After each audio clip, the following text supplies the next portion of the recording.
This is a tactical maneuver that the U.S. military utilizes only under the most extreme circumstances. An ultra-low altitude supersonic show of force, because the immense acoustic pressure generated by the fighter jet causes temporary tinnitus lasting up to 10 minutes, thereby buying priceless tactical windows for Navy SEALs cornered in absolute despair. Yet even with this desperate measure, they still came terrifyingly close to being completely wiped out. This movie stands as another pure, gritty, and professionally authentic war masterpiece following Lone Survivor. And every single event depicted in this film is a true story that unfolded during the Iraq War. In November 2006, a Navy SEAL squad infiltrated Ramadi on foot at 3 a.m., a territory heavily controlled by Al-Qaeda within Iraq. They chose this hour because it was the exact time when everyone was in their deepest sleep.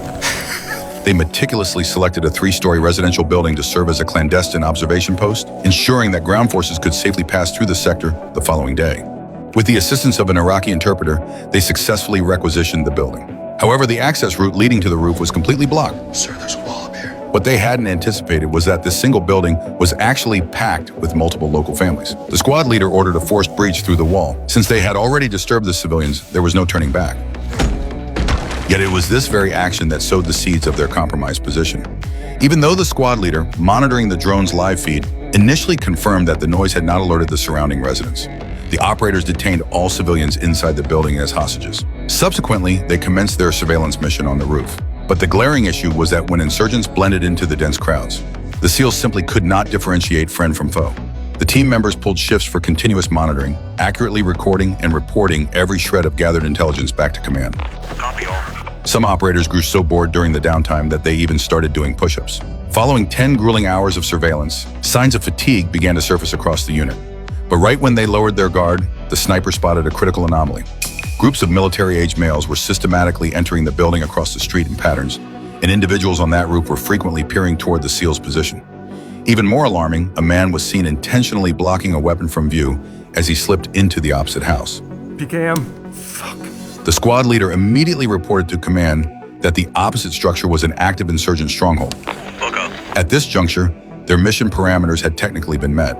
However, what they didn't know was that retreat was already an impossibility, because the once bustling market below had suddenly turned into a ghost town.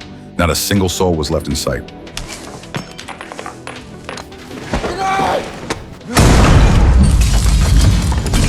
Fortunately, they reacted instantly and ducked for cover. Nobody sustained fatal injuries. A relentless hail of bullets tore through the windows from the outside, yet they remained entirely unable to pinpoint the enemy's firing positions. Move! The communications officer immediately radioed for close air support, only to receive grim news. Every single U.S. outpost in the sector was simultaneously under coordinated insurgent assault. The squad leader ordered a casualty assessment. How bad is it? Upon inspection, the sniper's arm was compromised, rendering him combat ineffective. They had to initiate the medical evacuation protocol.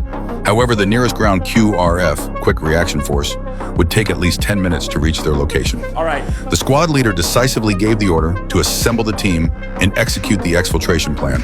After verifying that not a single piece of gear was left behind, they detonated their pre-staged claymores and directional charges. Fire the hole!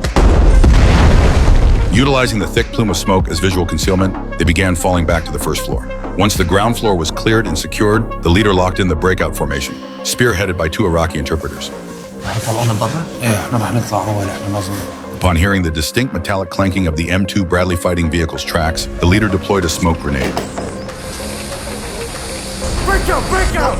The squad officially commenced their breakout. Hold up. The 2 Iraqi personnel used the smoke cover to push outside. After confirming the perimeter was clear, the rest of the unit stepped out of the structure and advanced toward the armored vehicle. This was a deliberate trap laid by the insurgents, an anti-tank mine. 1 Iraqi interpreter was killed instantly on the spot, while 2 U.S. operators were knocked unconscious by the sheer concussive blast. Oh my God, fuck! Oh my God! The enemy in the distance launched an all-out assault.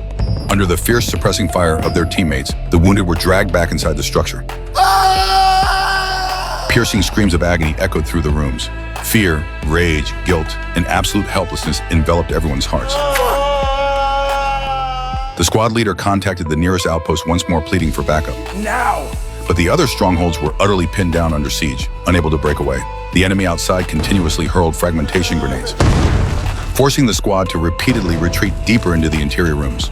Their defensive perimeter was constantly compressed, and the condition of the wounded was rapidly deteriorating. The squad leader plunged into absolute despair. But right at that moment, salvation arrived over the comms. 2 F-18 Hornets were entering the airspace. However, due to the extreme proximity between friend and foe, heavy ordnance could not be deployed. They could only execute an ultra-low altitude show of force. Everyone without hearing protection was plunged into immediate temporary deafness. The squad leader seized this chaotic window to treat the casualties. Simultaneously, Navy SEAL Team B, positioned 200 meters away, capitalized on the distraction to engage the insurgents in a fierce firefight, slowly cutting their way toward Team A inside the building. We have eyes on you. Confronting enemies closing in from all 4 quadrants, Team B remained ice-cool under pressure, gripping their M4 carbines. Relying on bounding overwatch and precision marksmanship, they rapidly advanced their formation right up to Team A's doorstep. Massive waves of hostile fighters were converging on their position. The 2 units merged their elements, establishing a unified wall of suppressing fire to sweep away obstacles for the arriving M2 Bradleys. The operators strictly adhered to standard operating procedures, recovering every single piece of U.S. equipment. Even a hammer dropped near the entrance, because any item left behind could become a trophy for the enemy to display in propaganda. However, the enemy's incoming fire was far too overwhelming, preventing the operators on the second floor from establishing an elevated shooting advantage. As the armored vehicles pushed to within 100 meters of the structure, the squad called in the F-18S for a second ultra-low altitude run. Taking advantage of the disruption, a Bradley successfully reached the entrance. The assaulters responsible for fire suppression rushed out of the building first, their massive firepower pinning the militants down so heavily they couldn't even lift their heads to retaliate. The team seized the gap, rapidly transferring the casualties. As the Bradley's ramp slowly sealed shut, the first wave of wounded was successfully evacuated. The remaining operators utilized alternating cover to fall back inside the building, waiting for the other 2 Bradleys to extract them. Suddenly, a drone feed relayed critical intelligence. A massive concentration of armed militants had amassed inside 2 adjacent buildings, planning a coordinated breach from the second floor. Going on! Suck in! Find cover! The M2 Bradleys locked onto the targets and unleashed a devastating grid-white barrage, entirely pulverizing the enemy's offensive ambitions. The SEALs, fully geared and locked, received the green light and immediately charged out of the building, maintaining their combat formation as they pushed outward. Ultimately relying on their technologically superior arsenal, they pulled off a successful exfiltration. Yet even more militants began swarming back onto the shattered, war-torn streets. Sitting inside the retreating armored vehicle, the squad leader's mind continuously flashed back to the haunting question shouted at him by a civilian during the extraction. Why? Why? Everyone knows! This movie features absolutely no emotion-inducing background score, nor does it have an absolute protagonist. It presents nothing but the rawest, most unvarnished face of warfare. Over the course of 90 minutes, the director pushes the audiovisual experience to its absolute limit, delivering a pure, authentic battlefield environment. I highly recommend everyone check out the original film.